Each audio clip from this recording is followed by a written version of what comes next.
150,000 people. That's how many folks are expected to be in Tuscaloosa for this LSU-Alabama matchup this game day. And with that many people in T-Town, our roadways are going to be chaotic. Well, Conan, that accident happened around 9 a.m. this morning, and we are still seeing major traffic effects. This is a live look of 5920. You can see heavy southbound delays approaching 31st Street. If you're headed toward Tuscaloosa at this time, prepare to use this alternate route. Hop off the interstate at McCashin Drive, and then take Old Tuscaloosa Highway back to exit 100. Then you can get back onto the southbound side of 5920 because delays definitely stacking up. Accident-free all across central Alabama. But I do have a heads up for Trussville drivers later this morning on I-59. First northbound, then southbound. You'll be seeing a rolling roadblock. A couple lanes blocked from this wreck inbound right near the 459 interchange. And check out these delays. This live look from the Grandview Medical Center shows traffic really stacking up. All lanes of 59 southbound are closed in Asheville this morning from a major accident just past Highway 231. So use Highway 11 this morning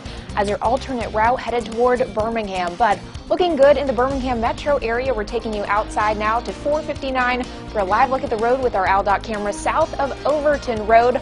All lanes of traffic looking good. Those 459 travel times also in good shape. Trussville to Hoover, a 14-minute trip. We'll be checking in with 280 and the latest with that interstate shutdown on 59 in just a few. Take a look at your screen right now. This interstate shutdown on I-459 northbound. I counted at least a dozen emergency vehicles here on the northbound side of the interstate. This is right near Overton Access Road. Also tracking some heavy southbound delays as you pass by this accident. All northbound lanes of 5920 shut down in Tuscaloosa this morning. Plus, we've got our traffic alert unit surveying the rainy morning roadways. Good news this Tuesday morning is we don't have any accidents or things to slow you down here in the Birmingham metro area. Those 459 travel times coming up in just a moment. But first, checking in with our one and only accident in central Alabama. Off-ramp from 5920 northbound is closed, getting onto the Red Mountain Expressway southbound.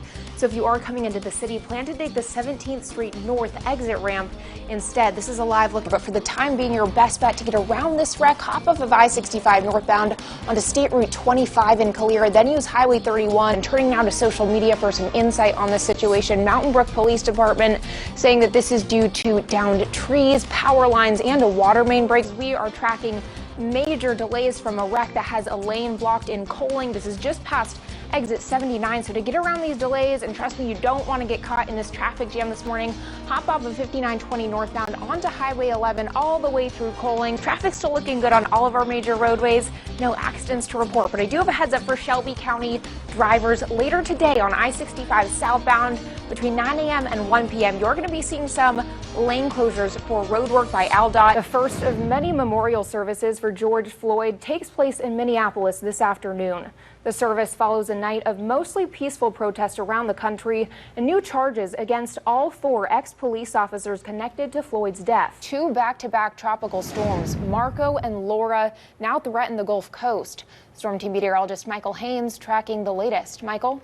That's right, Michelle. We've seen a lot of new terminology coming up during the pandemic, right? Social distancing, COVID-19, and now maskne. It's that acne on the lower part of the face where we wear our masks. My fellow makeup wearers, you know what I'm talking about. So I talked to a dermatologist about how we can prevent it. This is day one of the two-day supply drive here at Boutwell Auditorium, and it's really a donation site made easy. So all you have to do is drive up here on Reverend Abraham Woods Jr. Boulevard, park here, and then the gentleman from Birmingham Fire Rescue come out and help you unload your car. 300 people became stranded in a nursing home after the first floor of the building was submerged by heavy rain. In the past 2 weeks, 21 people have died and thousands have been evacuated from their homes. As you see here, during a protest, a sign was put up near the White House that reads, "Defund the police." Developing news out of Tuscaloosa, the Violent Crimes Unit leading an investigation after a suspect died in police custody yesterday morning. During a White House news conference yesterday, President Trump announced a $13 billion aid package for Puerto Rico 3 years after Hurricane Maria devastated the island. Well, obviously, Restaurant Week is centered around food, but it's also centered around supporting locally owned restaurants, especially in the pandemic. From our CBS 42 family to yours, we hope you make it a great Saturday. We'll see you tomorrow.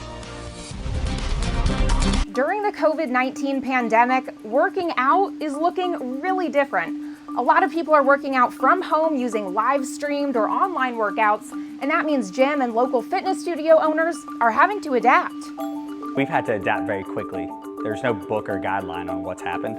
Paul Shannara and his team at Gauntlet Fitness are now using social media like never before, offering workout webinars to clients through Zoom. Using things like Zoom and the technology that we have out there, like Google Hangout, we're able to do just private lessons with a few individuals. Put your hands in. It's a way to generate income in a time small businesses need all the help they can get. That's been super tough for everybody. Studios all over Birmingham, Alabama are now maximizing their screen time. 315 Studio using Instagram Live, and True 40 posting to their website. Owner Caitlin Bentley speaking directly to True 40 followers.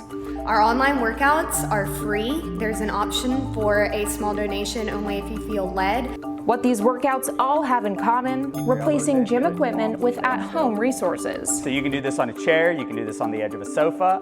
The explosion in online workouts is about more than staying fit. It's about uniting people through fitness in a time so many of us aren't getting actual face time. As a whole, I think our nation needs to come together, and I think we all need to develop some ways of keeping the community and everybody staying active and healthy.